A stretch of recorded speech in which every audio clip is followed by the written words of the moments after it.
नमस्कार दोस्तों, चलिए जानते हैं देश और दुनिया की तमाम बड़ी खबरें। लेकिन उससे पहले चैनल पर पहली बार आए हैं तो चैनल को सब्सक्राइब जरूर करें। सपा अध्यक्ष अखिलेश यादव ने बिहार की सियासत पर तीखा हमला बोलते हुए चुनाव आयोग को जुगाड़ आयोग करार दिया। उन्होंने कहा कि आयोग अब निष्पक्ष संस्था नहीं रह गया है, बल्कि बीजेपी के इशारों पर काम कर रहा है। अखिलेश यादव का आरोप है कि चुनावी प्रक्रिया में धांधली और मतदाता सूची में गड़बड़ियां लगातार बढ़ती जा रही हैं, जिससे लोकतंत्र की जड़ें कमजोर हो रही हैं। उन्होंने दावा किया कि जनता अब सब कुछ समझ चुकी है और आने वाले चुनाव में बीजेपी को करारा जवाब देगी।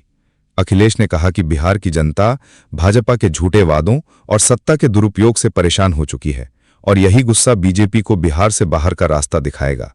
उनका यह बयान विपक्षी दलों के लिए एकजुटता का संदेश भी माना जा रहा है, जो भाजपा को चुनौती देने के लिए मजबूत गठबंधन की तैयारी कर रहे हैं।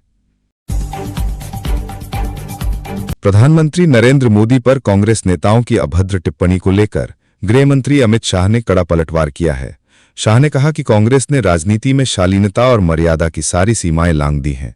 उन्होंने आरोप लगाया कि कांग्रेस बार बार प्रधानमंत्री पद की गरिमा को ठेस पहुंचाने वाली भाषा का इस्तेमाल करती है, जो न केवल अस्वीकार्य है बल्कि देश की जनता का अपमान भी है।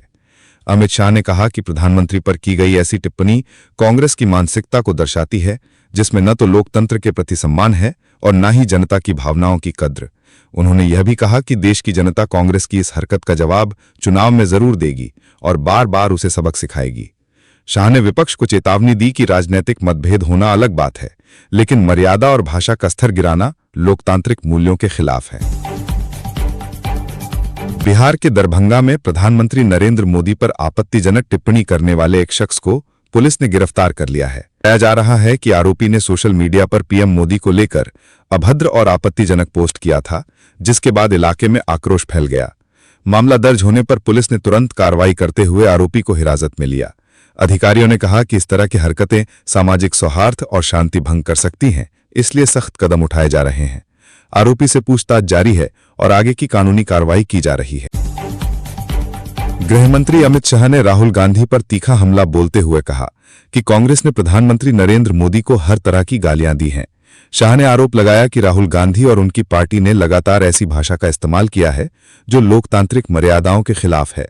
उन्होंने कहा कि विपक्ष का काम सवाल उठाना है, लेकिन गाली गलौज और अभद्रता राजनीति का हिस्सा नहीं हो सकती।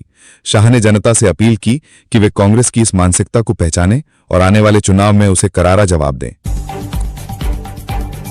कांग्रेस नेता राहुल गांधी की वोट अधिकार यात्रा अब बिहार के गोपालगंज जिले में पहुंचेगी, जहां उनके स्वागत की व्यापक तैयारियां की जा रही हैं। यह यात्रा उन लाखों लोगों की आवाज उठाने के लिए निकाली गई है जिनके नाम मतदाता सूची से हटाए गए हैं या जिन्हें मतदान का अधिकार नहीं मिल पा रहा है। राहुल गांधी ने इस अभियान को लोकतंत्र को मजबूत करने और जनता को उनके अधिकार दिलाने का संकल्प बताया है। गोपालगंज में उनके कार्यक्रम में कांग्रेस और महागठबंधन के कई बड़े नेता शामिल होंगे। स्थानीय स्तर पर कार्यकर्ताओं में जबरदस्त उत्साह देखा जा रहा है और हजारों लोग इस यात्रा में शामिल होने की तैयारी कर रहे हैं। राहुल गांधी का कहना है कि वोट का अधिकार हर नागरिक का संवैधानिक हक है और इसे छीनने की किसी को इजाजत नहीं दी जाएगी। उनकी ये यात्रा धीरे धीरे पूरे बिहार में जन आंदोलन का रूप ले रही है। कांग्रेस दफ्तर में हुई तोड़फोड़ की घटना पर राहुल गांधी ने कड़ी प्रतिक्रिया दी है। उन्होंने कहा कि सत्य के आगे असत्य कभी टिक नहीं सकता और यह हमला विपक्ष की आवाज दबाने की साजिश का हिस्सा है।